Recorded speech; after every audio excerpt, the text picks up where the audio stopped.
Odysseus Revenge. Now, shrugging off his rags, the wiliest fighter of the islands leapt and stood on the broad door-sill, his own bow in his hand. He poured out at his feet a rain of arrows from the quiver and spoke to the crowd. "So much for that. Your clean-cut game is over. Now watch me hit a target that no man has hit before, if I can make this shot. Help me, Apollo." He drew to his fist the cruel head of an arrow for Antinous, just as the young man leaned to lift his beautiful drinking cup, embossed, two-handled, golden. The cup was in his fingers. The wine was even at his lips. And did he dream of death? How could he?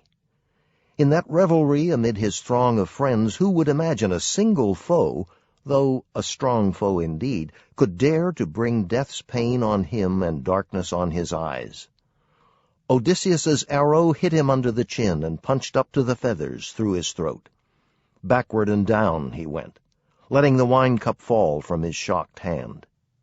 Like pipes, his nostrils jetted crimson runnels, a river of mortal red. And one last kick upset his table, knocking the bread and meat to soak in dusty blood.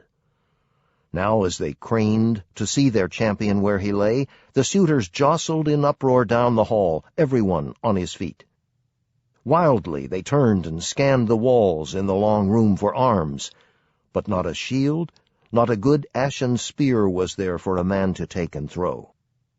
All they could do was yell in outrage at Odysseus, "Foul! To shoot at a man, that was your last shot. Your own throat will be slit for this. Our finest lad is down. You killed the best on Ithaca. Buzzards will tear your eyes out." For they imagined, as they wished, that it was a wild shot, an unintended killing. Fools, not to comprehend they were already in the grip of death. But, glaring under his brows, Odysseus answered, "You yellow dogs! You thought I'd never make it home from the land of Troy. You took my house to plunder. You dared bid for my wife while I was still alive. Contempt was all you had for the gods who rule wide heaven, contempt for what men say of you hereafter. Your last hour has come. You die in blood." As they all took this in, sickly green fear pulled at their entrails, and their eyes flickered, looking for some hatch or hideaway from death. Uremicus alone could speak. He said, "If you are Odysseus of Ithaca, come back. All that you say these men have done is true.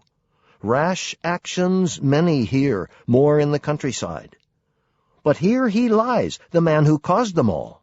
Antinous was the ringleader. He whipped us on to do these things. He cared less for a marriage than for the power Cronion has denied him as king of Ithaca. For that, he tried to trap your son and would have killed him. He is dead now, and has his portion. Spare your own people. As for ourselves, we'll make restitution of wine and meat consumed, and add, each one, a tithe of 20 oxen, with gifts of bronze and gold to warm your heart. Meanwhile, we cannot blame you for your anger." Odysseus glowered under his black brows and said, "Not for the whole treasure of your fathers, all you enjoy, lands, flocks, or any gold put up by others, would I hold my hand. There will be killing till the score is paid. You forced yourselves upon this house. Fight your way out, or run for it if you think you'll escape death. I doubt one man of you skins by." They felt their knees fail, and their hearts, but heard Uremicus for the last time rallying them. "Friends," he said, "the man is implacable. Now that he's got his hands on bow and quiver, he'll shoot from the big doorstone there until he kills us to the last man. Fight, I say.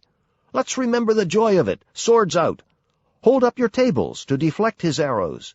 After me, everyone. Rush him where he stands. If we can budge him from the door, if we can pass into the town, we'll call out men to chase him. This fellow with his bow will shoot no more." He drew his own sword as he spoke, a broadsword of fine bronze, honed like a razor on either edge. Then, crying hoarse and loud, he hurled himself at Odysseus.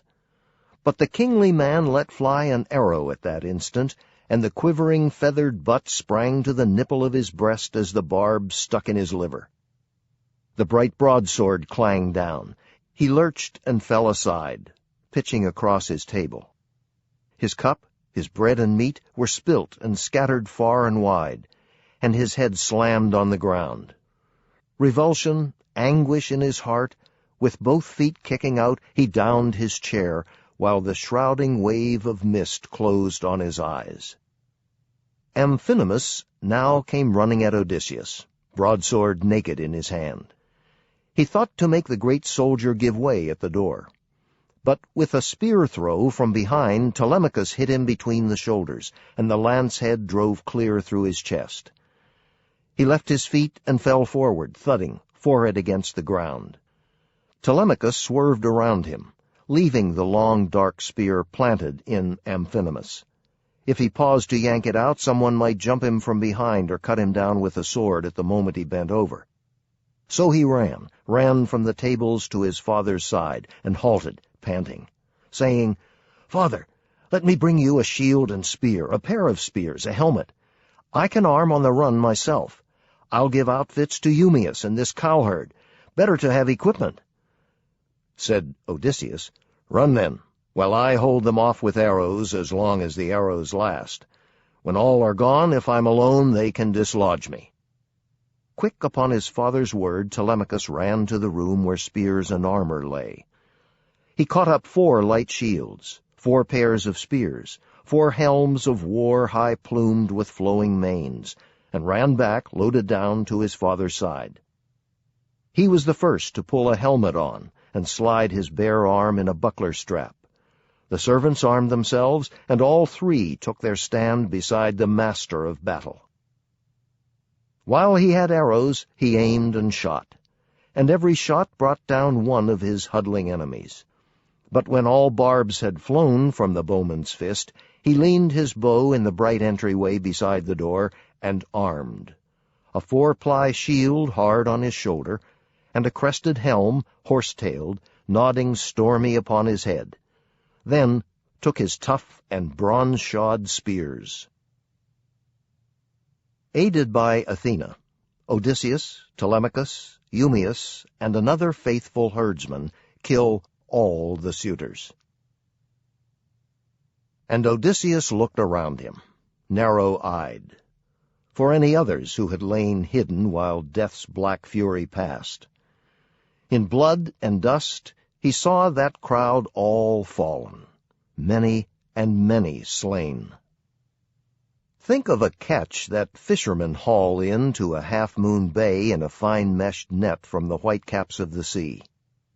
How all are poured out on the sand in throes for the salt sea, twitching their cold lives away in Helios's fiery air. So lay the suitors, heaped on one another,